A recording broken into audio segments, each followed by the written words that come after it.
Good morning बच्चों। चलिए आज हम देखिए नेम रिएक्शन का अगला वीडियो लेके आए हैं।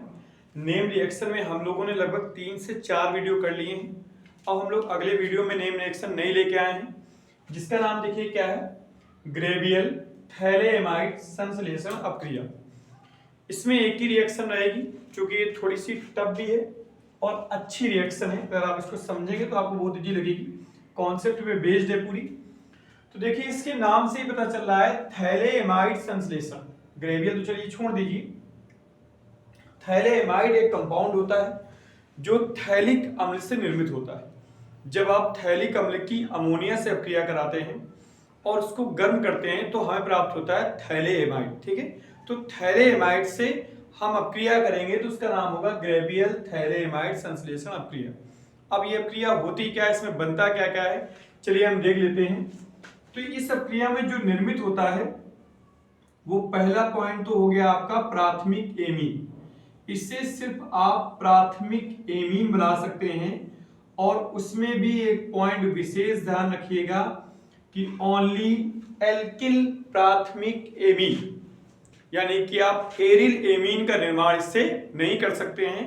और उसका रीजन आपको हाइलोएल्केन चैप्टर मिल जाएगा, जहां ये बताया गया है कि एल्किल एमीन जो हाइलोएल्केन होते हैं उसमें जो हाइड्रोजन परमाणु होता है वो क्रियाशील होता है, जबकि हाइलोएरीन का जो हाइड्रोजन परमाणु होता है वो कम क्रियाशील होता है। तो वही पॉइंट यहाँ दिक्कत करेगा, इसलिए यह प्राथमिक एमीन जो बनाएंगे वो सिर्फ एल्किल का प्राथमिक एमीन होगा, एरिल का प्राथमिक एमीन नहीं होगा। पहला पॉइंट ये क्लियर रखिए आप। तो देखिए इस विधि के द्वारा हम प्राथमिक एमीन बना सकते हैं, या ये दोनों अलग रिएक्शन होंगी, ठीक है, हम लोग एक एक समझेंगे। अथवा अगर आप थोड़ा सा रिएक्शन बदलेंगे तो इसी से आप अल्फा एमिनो अम्ल भी बना सकते हैं। अल्फा एमिनो अम्ल का भी निर्माण कर सकते हैं, जैसे ग्लाइसिन। अब अल्फा एमिनो अम्ल क्या है, तो आप याद करिए केमिस्ट्री सेकंड में जैव अणु चैप्टर में प्रोटीन का जो एकलक होता है वो एमिनो अम्ल होता है, तो उसका निर्माण भी इससे किया जा सकता है। चलिए एक एक हम लोग कॉन्सेप्ट समझेंगे। पहले हम लोग देखेंगे प्राथमिक एमीन कैसे प्राप्त होता है। ठीक है, देखिए तो इसमें सर्वप्रथम हम पोटेशियम थैलेमाइड, अब ये क्या होता है देख लीजिए जरा। पोटेशियम थैलेमाइड का फार्मूला देख लीजिए इधर, बेंजीन रिंग के साथ एमाइड समूह जो जुड़ा होगा वो पोटेशियम के साथ ज्वाइंट होगा, तो इसको हम बोलेंगे कि ये क्या है, पोटेशियम थैलेमाइड।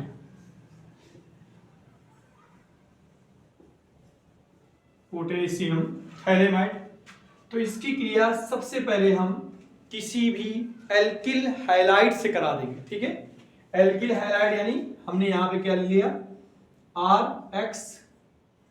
अब यहां आपको एक चीज तो कॉन्सेप्ट क्लियर हो गया कि R तो पॉजिटिव आयन होता है, X तो नेगेटिव आयन होता है, यहां K पॉजिटिव आयन होता है, तो ये एल्केन है, और यहां पे साथ में हाइड्रोजन जुड़ा हुआ है, यानी कि ये हाइड्रोजन पोटेशियम के साथ निकलकर पृथक हो जाएगा और ये एल्किल यहां नाइट्रोजन के साथ ज्वाइंट हो जाएगा, तो ये एल्किल थैलेमाइड बन जाएगा। तो यहां पहली रिएक्शन जो करेंगे पहला स्टेप, उसमें आपका एक KX अलग हो जाएगा, जो भी आप लेना चाहेंगे ClBr वो अलग हो जाएगा, और ये R यहां पे आके K का स्थान सिर्फ ले लेगा। तो यहां पे हम लोग एल्किल थैलेमाइड का फॉर्मूला बना लेते हैं,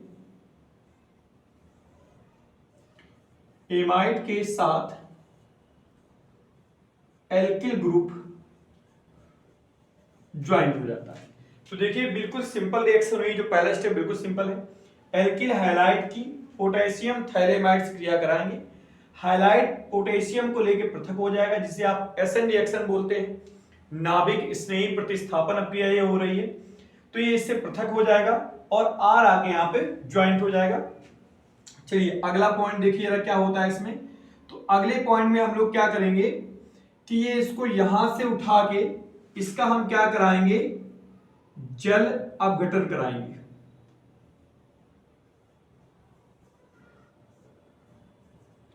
CO के साथ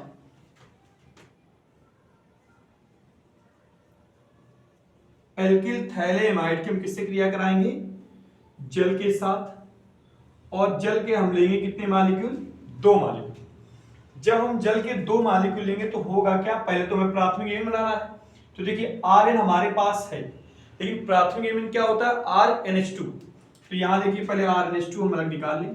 ये हमारा क्या प्राप्त हो गया, प्राथमिक अर्थात 1 डिग्री एमीन हमें प्राप्त हो गया। ठीक है, इसके बाद अब देखिए जब यहां 2 H2O के मॉलिक्यूल लिए हैं और यहां 2 H तो इसके साथ आ गए हैं, अब यहां से बचे हैं 2 H और 2, यानी कि हमारे पास 2 मॉलिक्यूल OH के बच गए।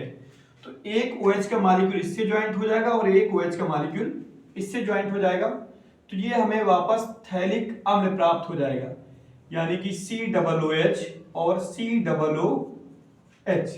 तो इस रिएक्शन को हम लोग क्या बोलते हैं, ग्रेवियल थैलेमाइड संश्लेषण अपक्रिया। फिर से एक बार देख लेते हैं। देखिए यहां हमने सबसे पहले क्या लिया, पोटेशियम थैलेमाइड की एल्किल हैलाइड। एल्किल हैलाइड समझते हैं आप, जैसे CH3Br C2H5Cl, बस एरिल नहीं होना चाहिए, एल्किल हैलाइड रिएक्शन कराएंगे आप। तो जो हाइड्रोजन है वो पोटेशियम के साथ रिएक्ट करके यहां से अलग हो जाएगा KX के रूप में। इसके बाद R यहां पे आ जाएगा, K का स्थान ले लेगा, तो इससे बन जाएगा एल्किल थैलेमाइड। और इसका वापस उठा के जैसे हम जल अपघटन कराएंगे तो यहां से हमें प्राथमिक एमीन RNH2 प्राप्त हो जाएगा, और यहां दोनों में OH ज्वाइंट होकर हमें थैलिक अम्ल प्राप्त हो जाएगा। तो हमारी जो पहली कंडीशन थी प्राथमिक एमीन की वो तो हमें प्राप्त हो गई, लेकिन हमने अथवा करके लिख रखा है कि अल्फा एमिनो अम्ल भी प्राप्त हो सकता है इससे। तो उसकी रिएक्शन क्या होती है हम उसको भी देख लेते हैं। बहुत थोड़ा सा बदलाव होगा, कॉन्सेप्ट में बिल्कुल चेंजमेंट नहीं आएगा, पूरा कॉन्सेप्ट वही रहेगा। बदलाव क्या होगा वो देख लेते हैं, गौर से सुनिएगा।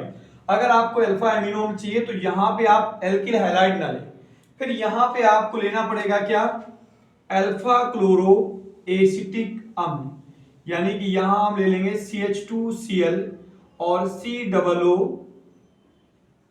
इसको हम क्या बोलेंगे, अल्फा क्लोरो एसिटिक अम्ल। देखिए थोड़ा सा सिर्फ बदलाव हुआ है। ये क्या है, अल्फा क्लोरो, अल्फा वजह से Cl है, CH2COOH एसिटिक अम्ल से बनता है। तो ये अल्फा क्लोरो एसिटिक अम्ल है जो HBZ रिएक्शन से प्राप्त होता है। ठीक है, इसकी जब रिएक्शन कराएंगे तो रिएक्शन में कोई चेंजमेंट नहीं है, X की जगह पे हमने Cl हाइड्रोजन ले लिया है, बस Cl K के साथ क्रिया करके यहां पे क्या प्राप्त हो जाएगा, KCl।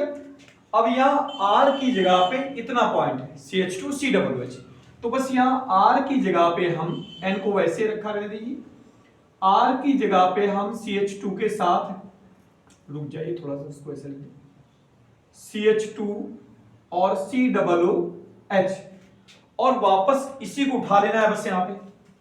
देखिए बस थोड़ा थोड़ा बदलाव हो रहा है।